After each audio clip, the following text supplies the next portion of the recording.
Bonjour et bienvenue dans cette nouvelle émission de l'Entrevue Lossoise. C'est toujours un véritable plaisir pour moi de vous retrouver. Cette émission parle naturellement de l'actualité de Los-en-Gohelle, mais aussi de ses environs. Et justement, aujourd'hui, direction la ville juste à côté, Lens, pour s'intéresser à une association AMREF, cette fameuse association dont l'intérêt est d'envoyer des sages-femmes en Afrique pour apprendre évidemment tous les gestes les plus indispensables à l'accouchement. Et puis c'est justement l'occasion surtout de découvrir cette association, mais aussi une belle soirée organisée pour la bonne cause. Ça s'est déroulé à la salle Jean Nouin de Lens, et pour l'occasion, il y avait le groupe Next, d'ailleurs un groupe de musique dont 3 des membres du groupe travaillent au centre hospitalier de Lens. Vous voyez, ça mêle l'utile et l'agréable. Et aussi, il y avait comme invité star, si on peut dire, Nuno Rezende. Vous le savez, ce chanteur, il a participé d'ailleurs à de nombreuses comédies musicales. Il avait d'ailleurs intégré l'équipe de Florent Pagny dans la seconde saison de l'émission, la fameuse émission The Voice, vous savez. Eh bien, je vous propose justement de découvrir cette belle soirée organisée en plus pour la bonne cause grâce à la caméra de Marcel Moreau.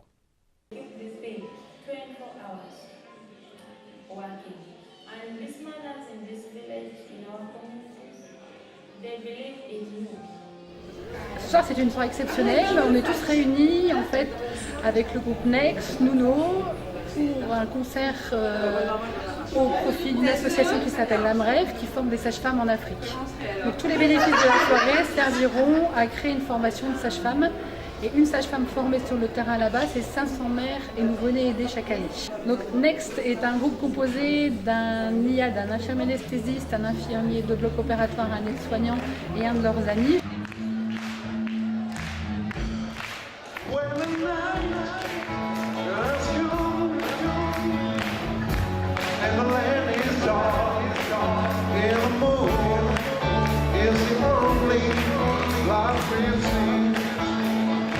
Je les ai rencontrés au l'hôpital de Lens où moi-même j'y suis sage-femme, et en parlant de l'association et des choses qu'on pourrait faire et des actions qui pourraient être faites pour récolter des fonds pour mettre en œuvre le projet de l'AMREF, on s'est décidé à organiser ensemble un concert ce soir à Lens au profit de l'AMREF. Un deuxième invité ce soir qui est un ami très cher depuis une longue date, qui m'a proposé de venir chanter au profit de l'association également ce soir.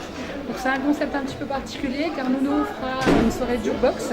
Il s'engage à chanter les titres que vont lui proposer ce soir les personnes sur tirage au sort. Nuno Rezende est un interprète qui a travaillé dans plusieurs comédies musicales, Roméo et Juliette, Aladdin, Les Demoiselles de Rochefort.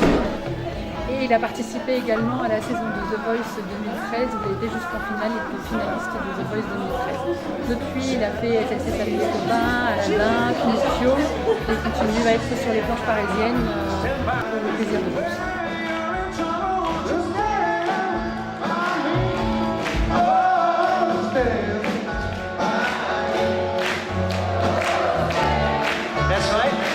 On en fait encore une avec eux. Attention, attention, on va les entendre bien fort, bien fort.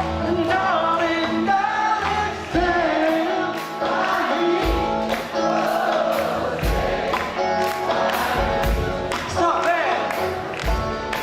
Oh! Stand by me, wherever you're ready to go, just stand by me.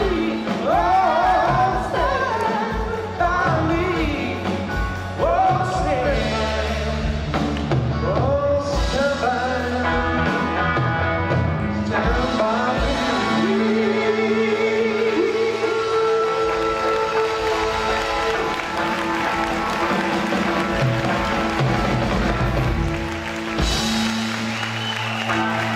vous les connaissez déjà tous. Les Next!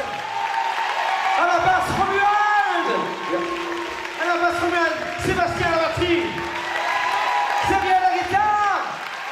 Et là, à la guitare et à la fois Gérald, vous le connaissez. Okay. Merci beaucoup, merci à Nuno. Merci à Nuno. Et il va venir avec nous, viens, Sébastien, on va faire un truc comme ça, comme ça. Comme ça. Elle est pas seule, elle. Ils sont là!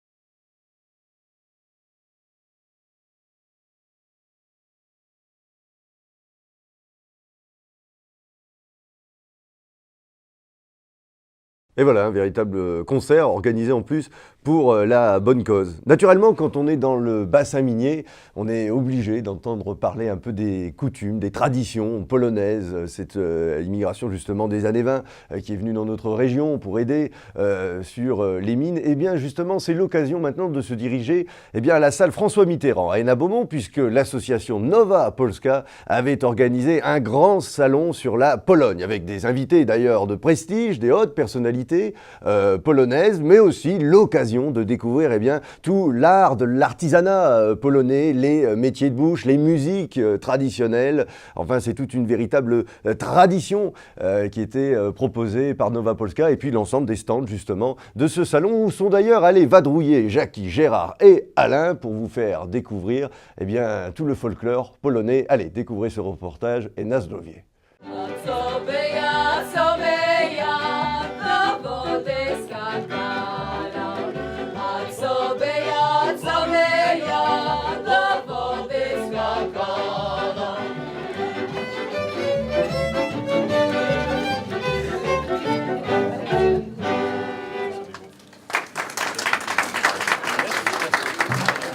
Je retrouve sur le salon de la Pologne d'Hénin-Beaumont les organisateurs du salon, Pascal Stefanski et donc Jérôme Antosiewicz. Pascal, bonjour. Bonjour. Alors Pascal Stefanski, on le connaît parce que dans la région, il a bourlingué avec son groupe Pascal Stefanski, que de nombreux auditeurs connaissent sur les radios de la région et à l'OS TV aussi. Alors Pascal, aujourd'hui on est un peu dans un autre registre, le Salon de la Pologne, vous faites partie de l'équipe d'organisation. Alors comment on organise comme ça un Salon de la Pologne ? Écoutez, c'est pratiquement 6 mois de travail. On est là ensemble depuis le mois de février. Beaucoup de réunions avec la mairie, puisqu'on travaille en collaboration avec la mairie. Donc un gros travail également de la municipalité, puisqu'ils nous mettent en place les locaux. Et également tout le personnel communal pour nous aider à faire tout ça. Voilà, avec Jérôme, on travaille énormément depuis le mois de février. Jérôme s'occupe plus de la partie stand et moi de la partie animation, bien sûr. Alors vous faites venir un peu des artisans d'un peu partout, des gens de Pologne. Aujourd'hui, on a vraiment le folklore, la culture, aussi bien gastronomique. Voilà, le salon de la gastronomie, donc c'est quelque chose qui est en train de prendre place ici sur la région, parce que je crois que c'est le deuxième. Oui, on a fait ça la première fois l'année dernière et on s'attendait pas à un tel succès. Déjà l'année dernière, c'était un très très gros succès. On a accueilli pratiquement 7000 personnes et là on a encore grandi. D'ailleurs, on a innové certaines choses. On a fait un bal hier soir avec mon orchestre dans la salle à côté. Si on avait pu pousser les murs, ça serait bien parce qu'on a refusé du monde. Voilà, pas mal de nouveautés. On a fait aussi de la culture cette année puisqu'on a des tableaux et des photos avec des artistes de la ville de Konin qui sont venus. On a aussi une personne qui est venue de Cracovie pour nous vendre des biscuits polonais. Et puis après, il y a plein de commerçants qui viennent d'un petit peu partout, de la région parisienne. Mais voilà, gros succès. Alors c'est vrai que dans la région minière notamment, on a énormément de Polonais. Alors ça, c'est dû un petit peu à l'histoire. Oui, c'est-à-dire moi, ma grand-mère est venue en France. Voilà, mon père était mineur de fond. Donc c'est l'histoire un petit peu des mines. Voilà, généralement, c'est l'histoire des mines. Les Polonais sont liés énormément à la mine. Jérôme, vous êtes donc co-organisateur, on va dire, avec Pascal, même si derrière vous, il y a énormément de bénévoles qui travaillent. Oui, nous sommes à peu près une dizaine de bénévoles qui travaillent sur le week-end. Alors vous, votre rôle exact, c'est quoi ici dans le cadre du salon ? Disons que je cherche les exposants, je négocie avec eux, après c'est les officiels également, et après je mets tout en contact avec la municipalité. On sait qu'au sein de ce club qui est mythique ici dans la région, il y a énormément de Polonais qui ont joué à Lens. Oui, tout à fait. On a failli avoir aussi Monsieur Faber, mais actuellement il est à Rzeszów en Pologne en vacances. Et sinon, non, c'est une région quand même qui compte à peu près 800 000 personnes d'origine polonaise. Et il fallait un salon de la Pologne et la municipalité a joué le jeu. Vous comptez à peu près sur 2 jours combien de visiteurs sur ce salon ? Disons que hier, samedi, nous avons compté 3500 visiteurs. Donc ce dimanche, on estime et je pense qu'on va être très proche des 10 000 personnes.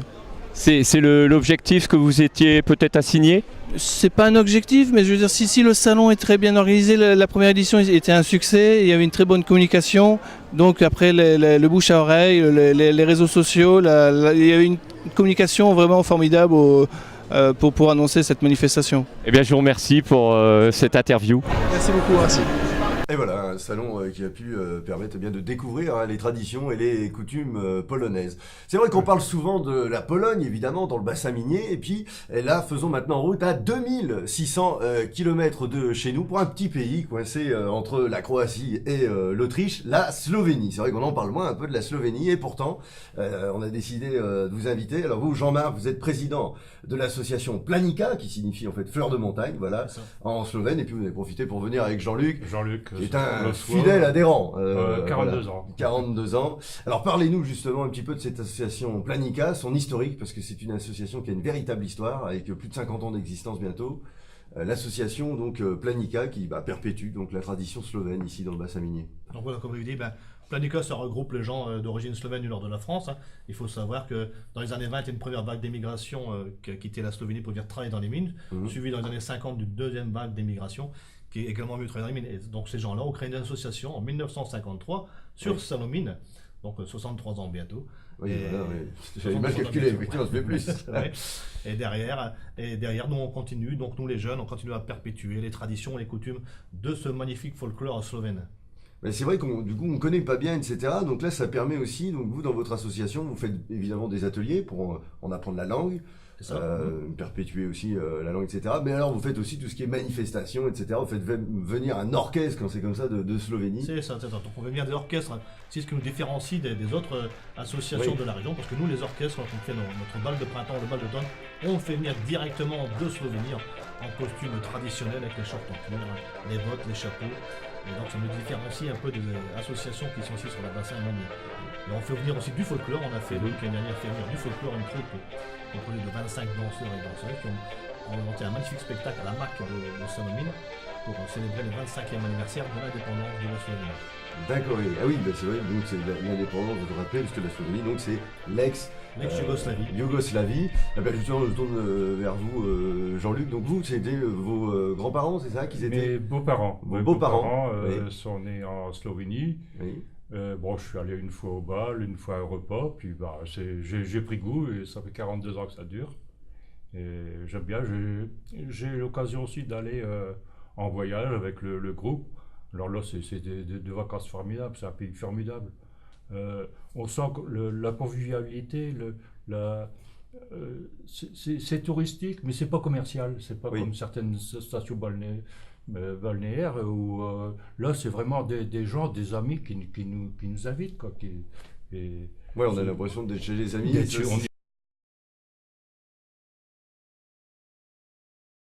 Par les âges. Avec Zadar, etc. Mais en Slovénie, il y a une petite parcelle, 42 km de côte, c'est ça, mais c'est tout de même intéressant. Mais il y a certainement le voyage, lorsque vous organisez des voyages, il n'y a peut-être pas seulement uniquement du coup la plage, vous avez... Ah non, du tout. Justement. Nous, j'ai l'habitude de dire que si vous allez en Slovénie, c'est pas pour faire bronzette. Voilà. Si vous allez en Slovénie, c'est pour ses montagnes et ses forêts, parce qu'il faut rappeler que la Slovénie, 60% de son territoire est couverte de forêts. Donc c'est quand même énorme. Donc vraiment en Slovénie, c'est vraiment pour se ressourcer. Les montagnes des Alpes juliennes qui font la frontière naturelle avec l'Autriche. Et donc les montagnes, les forêts, c'est très très beau, c'est très verdant. D'ailleurs, on a l'habitude de dire également que la Slovénie, c'est la pièce verte de l'Europe, tellement c'est verdoyant. D'accord, oui, à ce point-là. Et donc dans votre association, justement, Planika, je suppose que c'est ouvert à tous et n'importe qui peut vous rejoindre, qu'on soit d'origine slovène ou non, etc. On peut s'intéresser, justement. La preuve. Bien sûr. Notre rôle, c'est justement de faire découvrir ou redécouvrir à ceux qui l'ont peut-être un peu oublié, ce magnifique petit pays qui est la Slovénie. Donc c'est ouvert à tout le monde, tous les sympathisants, tout le monde est bienvenu chez nous, chez Planika, pour pouvoir partager des moments de folklore, de musique, de danse, comme on peut le faire sur Salomine. Je suis très curieux du coup de découvrir le costume traditionnel, chantant cuir, etc. Je regarderai juste après. Et justement, alors pour vous retrouver, vous faites peut-être des ateliers une fois par semaine, etc. Ou comment on fait pour vous contacter? Peut-être un site web? On a une page Facebook, donc vous pouvez consulter notre page, parce qu'on s'est mis au goût du jour aussi, donc on a une page Facebook, donc vous pouvez nous consulter sur la page Facebook, et sinon vous contactez un des membres du bureau de l'association Planika pour avoir moult informations. Voilà. Et donc par semaine, vous n'organisez pas forcément des ateliers, etc. Non, il n'y a pas d'atelier par semaine. On a 2 cours de langue slovène qui sont donnés le samedi après-midi, de 13h30 à 16h30 à Salomine. Et ensuite, nous, les membres du bureau, on se réunit environ une fois par mois pour concocter toutes les différentes manifestations. D'accord. Et là, les futurs projets, alors peut-être. Alors le projet, oui, bien sûr. Donc là, 2 avril 2017, c'est le prochain repas dansant, le bal d'automne. Ensuite, nous irons 8 jours sur le Ré-del-Mar, qui est complètement l'opposé de la Slovénie. Mais on ira du côté de la Costa Brava 8 jours. Et ensuite, on fera notre sortie au printemps. L'idée, on cherche encore une idée de sortie parce qu'on essaie de varier cette journée. Donc on n'ira pas dans la baignoire, ça c'est sûr. Au bout de 63 ans, les idées commencent à faire le tour. Malgré tout, une très belle région, donc c'est très riche. C'est vrai. Il est aussi très facile de trouver de belles sorties dans la région. Et après, le 12 novembre, nous ferons notre bal d'automne. D'accord, ok. Et le jour d'indépendance pour la Slovénie, ça se situe quel jour? Parce que c'est vrai qu'on connaît 14 juillet, 4 juillet, il y a un jour particulier. C'était en juin, l'indépendance de la Slovénie, en juin. En juin 2016, 25e anniversaire. D'accord, ok, ça sera le 25e anniversaire. C'est l'année 2016. 2016 fêtait le 25e anniversaire de l'indépendance de la Slovénie. Voilà, on a bien fait. Bah, écoutez, ça c'est que les choses sont bien faites sur l'OSTV. On va vous mettre un petit lien vers la page Facebook Planica si vous avez envie de vous intéresser aux traditions, aux coutumes, à la langue slovène. C'est l'occasion ou jamais. Et les Lossois peuvent me contacter. Aussi, oui, parce que Jean-Luc est Lossois, justement. Et donc c'était comme ça une rencontre. Donc c'est vous par votre femme finalement que ça s'est... que ça s'est fait. Oui, oui. D'accord. Et puis voilà, 40 ans d'une formidable aventure avec Planica. Et qui continue, qui va continuer encore. Évidemment, c'est fait pour continuer. Écoutez, moi je peux pas mieux faire évidemment que de vous remercier en tout cas de nous avoir à nouveau suivis sur l'OSTV. N'hésitez pas à partager cette vidéo. Et puis on se retrouvera naturellement le mois prochain. Et puis je trouve pas mieux que de dire dans ce cas-là merci et au revoir en slovène. Je vais essayer du moins comment ça se prononce. Mais merci, vous dites Fala Lepa. Fala Lepa. Fala Lepa, merci. Voilà. Fala Lepa. Nasvidenie, au revoir. Et comment on va? Nasvidenie. Nasvidenie. Voilà. Nasfi, Nieve, merci. Je vais rester sur Fala Lepa à tous. En tout cas, et puis au mois prochain sur l'OSTV.